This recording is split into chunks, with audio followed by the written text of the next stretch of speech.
তাহলে গণতন্ত্রের বীজ যদি শক্তিশালী করতে হয়, হাসিনার বিচার যদি আরো ত্বরান্বিত করতে হয়, সংস্কার চলমান প্রক্রিয়া, এই চলমান প্রক্রিয়াকে যদি চলমান রাখতে হয়, নির্বাচিত সরকারকে প্রয়োজন নয়।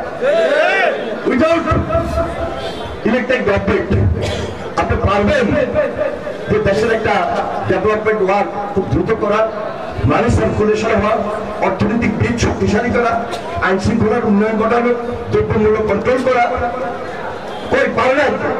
একটা এক্সট্রা কারিকুলার অ্যাক্টিভিটিস, এই যে সাধারণভাবে চলাফেরা, স্কুল কলেজ মাদ্রাসা হাসপাতাল সবকিছু ডেভেলপমেন্ট উন্নয়ন যা আছে সবকিছুর সঙ্গে একটা নির্বাচিত সরকার ওতভাবে প্রফেসর ডক্টর মোহাম্মদ ইউনূস আজকে দেশের প্রয়োজনে, জাতির প্রয়োজনে নির্বাচনটাকে খুব বেশি জরুরি মনে করছেন বিদায় সবার সঙ্গে আলোচনা করে যখন জাতীয় ঐক্যমত গঠন করলেন, সংস্কারের আলোচনা করলেন, সনদ ঘোষণা করলেন এবং জাতীয় সনদ শেষ পর্যন্ত পাশের অপেক্ষা আছে।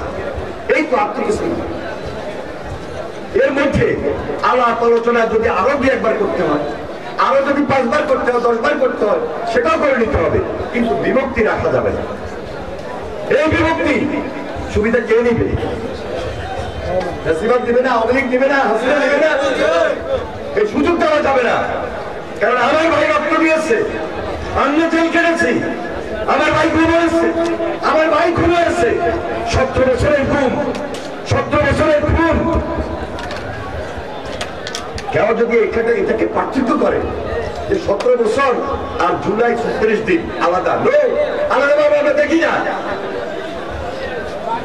36 দিনে সরকারের কাছে ক্ষতিগ্রস্ত হিসাবে যারা 10 লাখ টাকা পায়, তাহলে 17 বছরে যে গুম, যে খুন হয়েছে, সে কি টাকা পাবে না সরকার থেকে?